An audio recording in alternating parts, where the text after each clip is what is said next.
amis, j'espère que tout le monde va bien. Bienvenue sur Farouk Academy. Alors je sais, ça fait un moment que je n'ai pas tourné, veuillez m'en excuser, j'ai eu quelques problèmes de santé et je devais en même temps chercher du boulot pour la rentrée, donc les choses commencent à rentrer dans l'ordre petit à petit, donc je vais reprendre mon rythme des tutos Swift. Donc ne vous en faites pas, je ne vous ai pas oublié, c'est juste que j'avais pas mal de choses à régler. Alors, comme vous pouvez le voir, pour le cours d'aujourd'hui, je vais vous apprendre à animer une application faite à partir d'une table. Donc, je vais lancer le simulateur parce que j'ai déjà créé le projet qui va nous servir pour le tuto. Donc, je vous mettrai le lien dans la description, ce qui vous permettra de télécharger au préalable le projet et ensuite de travailler avec moi sur l'application. Donc comme vous pouvez le voir, c'est une simple application qu'on a fait à l'aide d'une table view. Et donc j'ai appelé l'application tout simplement Color parce que chaque cellule représente en fait une couleur avec son titre et un sous-titre. Voilà. Et donc le but aujourd'hui, ça sera tout simplement d'ajouter quelques effets à cette application pour la rendre plus dynamique. D'accord? Donc voilà. Alors, donc il faut savoir tout simplement, enfin il faut savoir tout d'abord plutôt que pour utiliser des animations, il faut faire appel à une méthode qui s'appelle willDisplay. Ok, donc cette méthode fait partie du protocole UI TableView Delegate. Et donc on peut l'installer ici. Ok. Donc ce que vous pouvez mettre, c'est par exemple marque comme ceci, deux points tiret table view delegate protocol.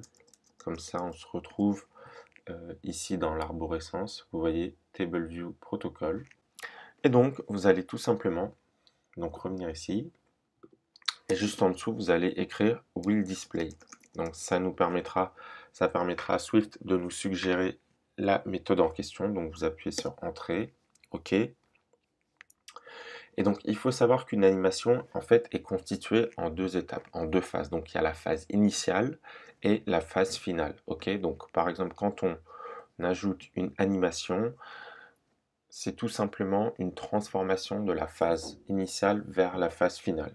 En gros, vous pouvez imaginer ça comme les dessins animés d'avant. Donc, c'était plusieurs images immobiles qui, à la suite, avec beaucoup de vitesse, donc s'animer. Ok, donc c'est un peu le même concept. Alors, on va commencer tout simplement avec une première animation toute basique. Donc, vous allez mettre définition de l'état initial. Ok, avant l'animation, si vous préférez. Et donc là, on va mettre cell. Donc ça, c'est notre cellule.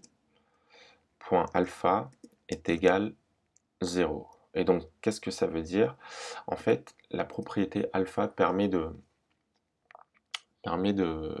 renseigner, de jouer sur la transparence de la cellule. Donc là, on dit clairement que lors du lancement de l'application, les cellules sont transparentes parce que j'ai mis 0. Et donc ensuite, je vais mettre définition de l'état final. Ok, comme ceci. Donc ça veut dire après l'animation. Ok, et là vous allez mettre UI view. Donc on utilise toujours la vue. Ok, donc c'est cette vue. Et ensuite on fait appel à la propriété animate pour animation. Et donc là vous avez différentes propriétés pour animer la cellule. Donc on va commencer par la plus simple. Ok, qui requiert le moins de propriétés, de paramètres plutôt à définir. Donc là on va mettre 1. Donc ça veut dire une seconde. Ok, donc et là on va mettre, vous allez mettre des accolades. Donc c'est option parenthèse. Ok, et donc là vous faites supprimer et ici vous allez écrire cell.alpha est égal 1. Ok, donc déjà il faut que vous sachiez que la valeur d'alpha peut varier uniquement entre 0 et 1. Ok, donc vous pouvez mettre 0,5, 0,6, etc. Mais ni plus ni moins, d'accord? Et ensuite, il faut savoir que c'est dans cette partie-là, entre les accolades, que vous allez écrire l'effet final que vous souhaitez voir, ok? Et donc, on commence tout simplement par ça. Là, Swift me rappelle qu'il faut que j'écrive override parce que je vais réécrire par-dessus euh, les propriétés de base de la méthode. Et donc là, j'arrête l'application, je la relance. Ok. Et donc là, normalement, vous allez voir. Voilà. Vous voyez, c'est très léger, hein. Je vais peut-être mettre 3. Mais vous voyez que les cellules n'apparaissent pas d'un coup, brusquement, mais elles prennent leur temps, entre guillemets. Ok. Donc là, je relance. Et vous voyez, voilà, l'effet là est plus marquant et plus parlant.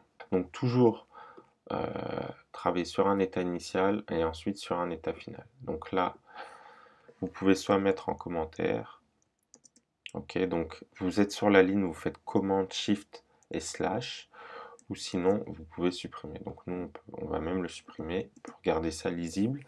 Donc là, vous allez mettre let rotation, donc je remets les mots que j'avais mis en anglais, angle radiance. Donc là, ça fait un peu appel à la géométrie, donc 90.0 fois cg float, et là vous allez mettre double point pi, ok, donc c'est le nombre pi, et divisé par 180.0. Donc ça peut vous paraître un peu, comment dire, un peu trop scientifique, mais sachez juste que c'est une formule pour que votre cellule soit en rotation, ok. Ensuite, il nous faut let rotation transform, ok, est égal si est transform 3D make rotation. Donc ensuite, il faut cette propriété pour pouvoir faire tourner la cellule, ok. Là, c'est comme si on avait uniquement donné un renseignement sur l'angle, et là, on va l'utiliser, ok. Donc, première propriété, celle qu'on vient de créer au-dessus, et là, vous mettez 0, 0 et 1, ok. Parfait.